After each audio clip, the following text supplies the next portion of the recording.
Hey, welcome everybody to School Zone. This is Coach Keith Oliver, PE teacher and archery coach at Shalimar Elementary School. I'm here with John Bush, coach for Elliott Point Elementary School, and Emily Curtis, coach for Liza Jackson School.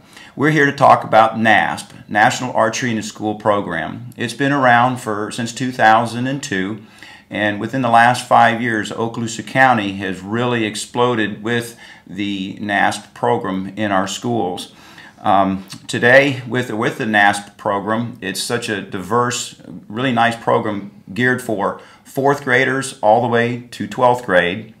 And the bow that they shoot is the same bow that they will shoot from 4th grade all the way to senior high school.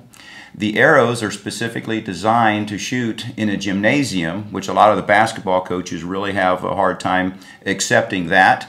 And the safety record of the program is just astronomical as far as the number of students that actually participate, the number of arrows that are shot.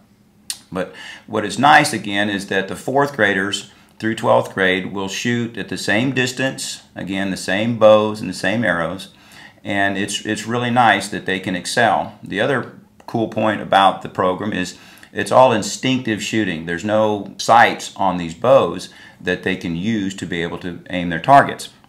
Today with us is again Coach John Bush from Elliott Point Elementary School. And Coach Bush, I want you to tell us the success of your program and how Elliott Point got started with NASP.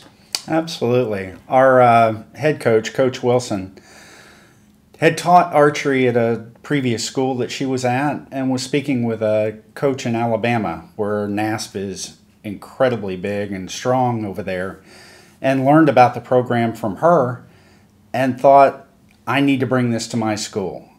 She enjoyed archery before and knew that the kids would really enjoy it now. The coach in Alabama set her up with the ability to take the training that's required for all coaches to take. And that was the start of the program. She wrote a grant so we could have the equipment at our school. And it's grown exponentially from there. That first year, she was the only coach we had. I believe we had 9 archers on the team that year. And they actually had to travel to Alabama. We didn't have any local tournaments here in Okaloosa County. So they traveled there and competed in Alabama. That following year, things got better. More schools came on board.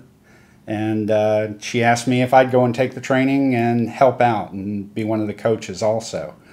Our team that second year, we went from 9 to 24. And then the 3rd and 4th years, we've had over 50 archers that have tried out and qualified for our team practice.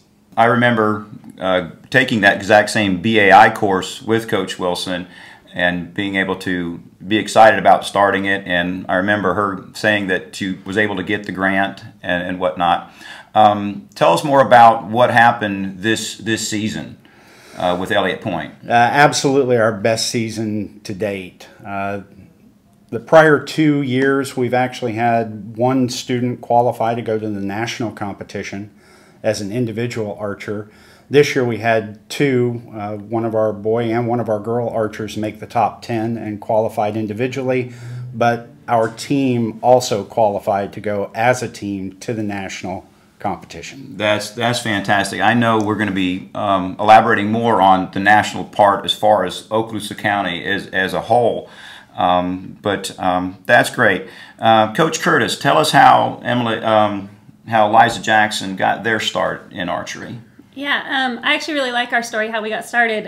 There's a student that was taking a tour of our school. You know, Liza Jackson is, students can choose to go to our school. So she was taking a tour, and I was getting to know her, talking to her about kind of what she liked about our school and what she liked about some of the other schools. And she really liked a lot of things about Liza Jackson. And the other school, I was asking her, what is it about that other school that you like? And she said, well, they have an archery program. And so I said, oh, that's, it's going to be hard to compete with, but what if we had an archery program at Liza Jackson? And her eyes kind of lit up, and she was like, well, then I would come to Liza Jackson. So, of course, really believing in my school and wanting the students to come to Liza Jackson, I said, well, let's make this happen. And we kind of started putting the pieces together to get a program for Liza Jackson. And when I went to our administration, I said, if there's one student like her, there's probably more. And I knew that there was already a structure in place, that Keith and I had known each other previously, and I knew that you had, there was a structure here in Okaloosa County, so I felt like that would help us kind of transition into archery. And when I took it to the administration, they said, well, let's just kind of hold an interest meeting. Let's see if there's people that really want to do it. And so we just opened it up to the school, the 4th through 8th grade, and said, if you're interested, come meet here in the evening one day. And we filled the cafeteria. We had over 400 parents and students there. And so I kind of threw out my agenda for that meeting. I was sort of looking for an interest, but I threw that out and said, well, like, we need to make this happen. So let's shift gears and figure out what we need to do to bring archery to our students at Liza. And it's neat that you talked about that one particular archer, and that archer was one of mine at Shalimar Elementary School. So I've got a personal connection with archers from Elliott Point and archers from Liza Jackson. And Shalimar Elementary School feeds Meigs Middle School, which also has a archery program. And with that being said, I wanted to make sure that we highlight the other schools in our county that have archery. Longwood Elementary School, Coach Beaujolais. Blue Water Bay with Coach Samac. She has 2 teams that she puts together. Destin Middle School has a 5th grade team along with their middle school. And a little side note with them, in this past state tournament, Destin Middle School also had a girl in the top 10 in the state at the state tournament. Meigs is in their 3rd year, and this is they placed 2nd in the state this past state tournament, and their 3rd time qualifying, going to nationals. Pryor Middle School has a small team, and with Ed Benaglio coaching it. The Myricks and Coach Bloodworth also coached the Meigs team, I might add. Runkle had a team last year, but unfortunately, or fortunately for that coach, he retired. And I know Fort Walton Beach High School is also teaching archery in their high school, and hopefully we'll be able to get them sponsored and have them compete at a local level. Also, just a quick story about Shalimar Elementary School. We've got our start very similar to Elliott Point, is that I asked my PTO for funding for the program, and the Myricks gave Shalimar Elementary School the money to be able to start the program. Like Coach Bush said, there was no competitions in our area at the time. And I was so excited that I wanted to figure out where we could compete. And again, we competed in Mobile with about 15 archers. Since then, we were able to grow to about 3 teams. I have about 55 archers. And unfortunately, if we had time and space, that we could have a lot more archers compete with this tournament and with archery. Coach Bush, let's talk about one of the, other than you guys qualifying to go to the nationals this year for the first time, and you've had individuals going to state or go to nationals, which means they're in the top 10 in the state, by the way, and able to qualify to go to nationals. Other than them going to nationals as a top 10 archer, what's another side success story for your team? The way the program's laid out, ever since I learned about it, I've thought the inclusive nature of the program is one of the things that I just really appreciate, the way it was laid out initially from the get-go. As you know, there's 24 archers, up to 24 archers on a team, but only 12 of those scores count towards that team score. So even some of our archers who don't excel still have an opportunity to shoot, still participate. Some of we have several, and have had over the years, several special needs students that have participated on our team, and it really gives them a feeling of being included and part of a team that they might not get any other way. And even if they're not the top archers, it doesn't matter. They can still qualify. The team can still qualify to go to nationals this year, I say. And it's just amazing, that inclusive nature of the way the program's laid out. And I've seen some of our special needs students who participated in the archery program have just flourished. That's good. Coach Curtis, what's one of your success stories? Again, you and I talk quite a bit, and I kind of know what the story is going to be about, but tell everybody else. We have a lot of success stories. I really think archery has benefited so many students in our school. Like you said, I love the inclusive nature. We have dancers, we have athletes, we have swimmers, kids from band. We have like the group of students that come out for archery is so diverse. And they're able to interact with people they don't necessarily group with at school, and I love that about archery. It also reaches a group of students that some of the traditional programs we have at the school didn't reach. So we have a lot of students that don't do anything in our school except archery, and so I love being able to find a place for them and something that they enjoy and can belong to. One student in particular, last year, she was on our team and was struggling a little bit, was having a hard time. She ended up being kind of at the bottom of it at the end of the season at our state tournament. And but she just great attitude, loved to participate, wanted to belong, and we wanted to provide that place for her. And this year, just 1 year later, she ended up scoring in the top 24 of our team. So our middle school team that qualified for nationals this year, she was part of that 24 that qualified.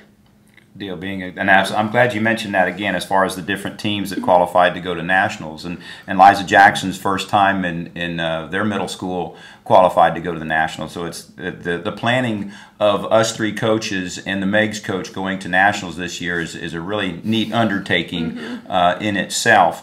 I again also the students, the smallest fourth grader that can pull the bow back, and the bows can be dialed down, so to speak, so they're not pulling a big, heavy, strong bow, so to speak, and they're going to compete right there next to possibly that high schooler.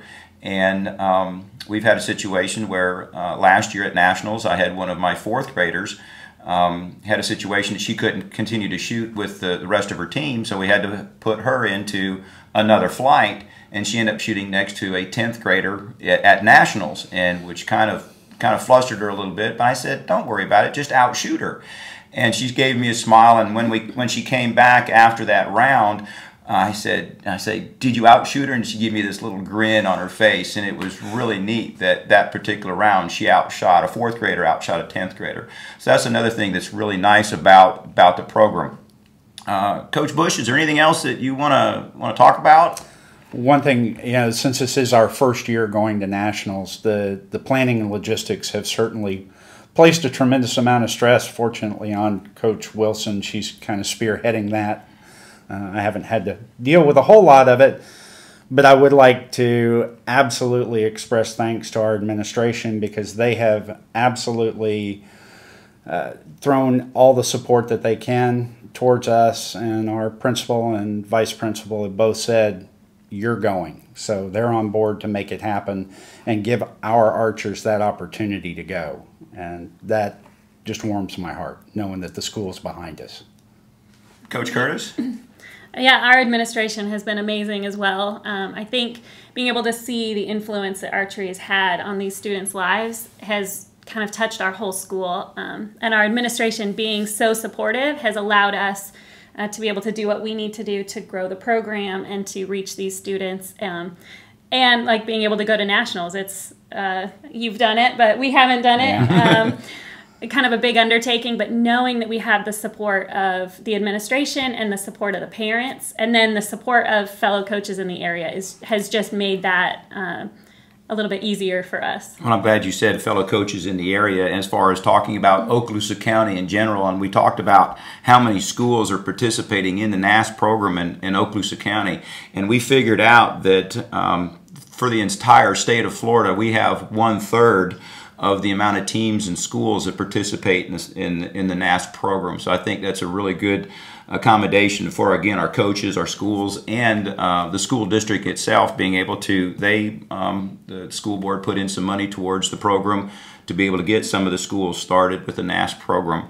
Other than that, I think we're excited to go to nationals. I think maybe we'll do another show and come back and see how we all competed at nationals, and maybe bring some archers in the next time and see their experience, because when they go to nationals, there's thousands and thousands of archers shooting at this tournament, and it's that big.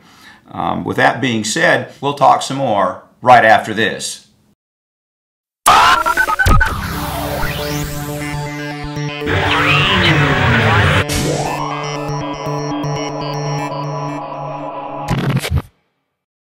Welcome back. We're talking about NASP, National Archery in the Schools program in Okaloosa County, and we've talked about how the NASP program got started here in Okaloosa County. But now we're going to talk about how the tournaments run, and what those archers are going to be doing when they come in, and if you were to come watch a tournament, what to expect. Coach Curtis, would you run through how a tournament runs and how they keep score? Sure.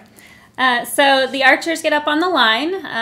They're 10 meters from a target initially.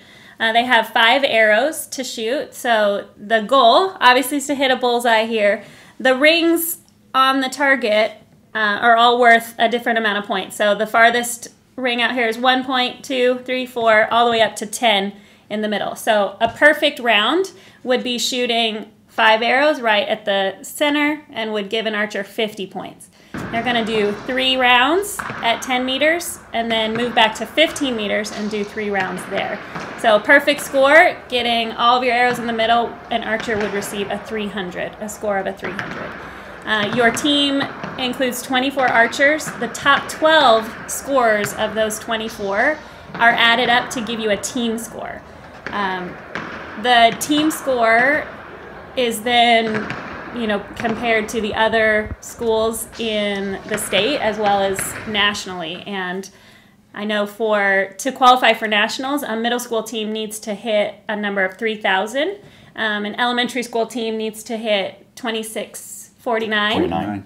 And so our schools in this county that have qualified for nationals, the top 12 archers on their team were able to add their scores together to hit that number. Well, when you're thinking about how you're going to get 24 or sometimes up to 30-something archers shooting at a time, and the logistics of that, with the NASP program, it's all done by whistle commands. And the archers are geared to know the whistle commands, and they're standing behind the safety line. Like Coach Curtis said, we'll blow 2 whistles, which basically means get bows, and they stand at the shooting line with their bow on toe, waiting for the next whistle command. And the next whistle command is one whistle command, which is shoot. After they're done shooting their 5 arrows, they put their bow back on the rack and return back to the safety line and wait till all archers are finished. And then, so like you said, at 10 meters, they'll do that. And then once all archers are finished, which they do have a time limit too. They have only 2 minutes to be able to shoot their 5 arrows. They can't be up there for a long time doing that. And then once all archers are back to the safety line, we blow 3 whistles, which we tell them is a go get arrows. And they wait at the target line, and then what they'll do is they'll get a scorecard, and they'll bubble in, just like we tell them, like it's a standardized test, and they have to bubble it in because they're all scantroned in, so they can keep score that way. And once all arrows are scored, which is sometimes a little bit of a lengthy process, then the arrows are pulled safely. One archer's back behind the target line, and then once they're clear, then the next archer will go up and get their arrows and put them back in the quiver and wait for the next whistle command. Again, it's nice that 4th grader can stand right there next to that 5th grader or that 6th grader or even high schooler, and they're shooting at the same bow or same target, and they work well together. So with that being said, again, thank you for coming and watching our School Zone with the NASP program in Okaloosa County, and hopefully you'll be able to come watch a tournament locally. Right now, speaking of tournaments, we host tournaments at Meigs Middle School, and we also host tournament at Liza Jackson's Ron Crawford Center. So those are places that you can look at, and in fact tonight we as coaches are going to have a coaches meeting to be prepared for next season, and to be able to maybe get that word out better to the community and have some folks come out and watch. If you're interested in the NASP program, and if your school doesn't have NASP, get in contact with me. You can call Shalimar Elementary School. You can email me, and we'll get you started and get everybody pointed in the right direction. But for now, for Coach Bush, Coach Curtis, and myself, thank you for watching School Zone.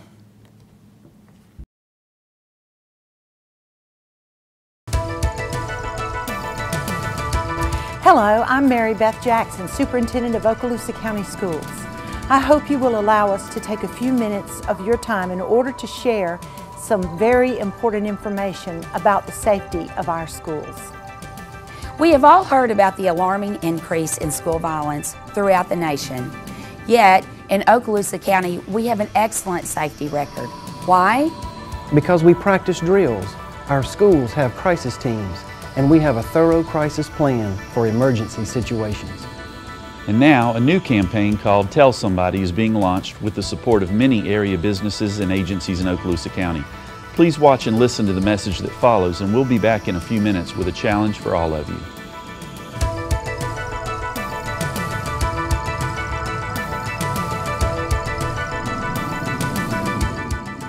It has become an all too familiar sight, even in our safer schools, to see one student take advantage of another. Sometimes this involves one student physically confronting another to get what he or she wants. Other times a student might use words to intimidate or threaten. So whether it's a physical confrontation or the use of verbal threats makes little difference. Regretfully, such occurrences more often than not go unreported because they seem insignificant. Some see them as just a part of school life. Sometimes students witness things happening that they know are wrong, but they're unsure how to handle the situation. We often justify doing nothing by saying, "It's none of my business," or "It's just not that important."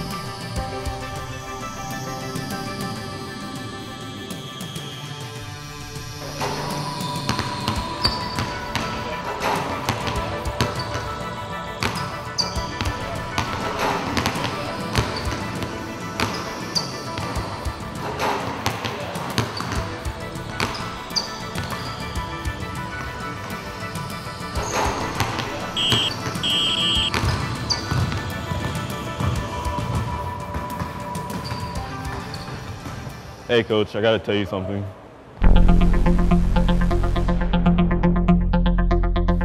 The students did the right thing by telling somebody. Hi, my name is Lauren Gwynn and I'm the drum major for the Fort Walton Beach Viking Band. No one wants to be hurt physically or emotionally. Everyone should feel safe when they're at school. Hi, my name is Hope Standridge and I'm with the television production crew at Laurel Hill School. And the more of us who are willing to pull together and tell somebody like a teacher, a counselor, or an administrator when we think something bad is going to happen, the safer our schools will be. And remember, telling is not tattling. Hi, my name is Rhea Asmar, Student Government President at Niceville High School. We're all for safer schools. If it means one of my friends get upset with me for telling somebody, hey, big deal. They need to grow up. If you know that someone has something dangerous at school or is just talking about it, please tell somebody. Hi, my name is Quint Gornto and I play quarterback at Choctawhatchee High School. You gotta tell somebody if you know something bad is happening or is gonna happen at your school. Hi, my name is Victoria Fader and I'm a Crestview High School cheerleader. Too many times, tragedies on school campuses could have been prevented. Somebody just would have done the right thing. And the right thing to do is tell somebody in authority at your school what you have seen or heard. I couldn't agree with you more. Hi, my name is Gabriel Estrada. I'm not a varsity athlete, I'm not a part of a band, I'm not even part of a major club. I'm just a regular student trying to keep my grades up, trying to graduate on time, and trying to make my parents happy. Isn't that enough? But I also intend to join the ranks of other students who from this day forward intend to tell somebody when someone is planning on hurting other students or planning something dangerous. Because we all deserve to attend a safe school. We all share the responsibility of ensuring safety for others. We hope you understand how serious we are about your safety and welfare. The Tell Somebody program promotes all areas of safety. This includes telling when someone has brought something to school that is unsafe, is talking about doing something that could hurt others, or bullying others. It also includes when you know someone who is considering hurting himself or herself. Tell Somebody is about protecting everyone. If you know someone who's considering hurting themselves, tell an adult. Tell a guidance counselor. Find a teacher. Share it with an assistant principal. Try to stay with your friend until an adult arrives, or better yet, go with them to that adult. If this happens outside of school, tell a parent. Or get your friend to call the crisis line. You can call the crisis line, 1-800-273-8255. 1-800-273-8255. We want you to tell somebody, and we want you to be safe. Thank you for allowing us to take a few moments to introduce you to the Tell Somebody campaign. I'm certain that you will agree with everything that you have heard in this presentation. Will this, in addition to other safety procedures that we already have in place, guarantee that something bad will never happen? Absolutely not. But the more united we are in our efforts as students, faculty, and administrators to have safe schools, the less chances are that something bad will happen. Think about it. There are nearly 30,000 students in our county. We can do a lot to promote safe schools. Our challenge is to every elementary school, middle school, and high school student in Okaloosa County. If you know that something bad is happening at your school, tell somebody. And if someone's planning to do something that would hurt someone, please tell somebody. And if someone is talking about or doing something dangerous, you've just got to tell somebody. Won't you join all of us and support this countywide campaign that will promote and provide an even safer school environment than the one we already have? You should, because you deserve it. Thank you.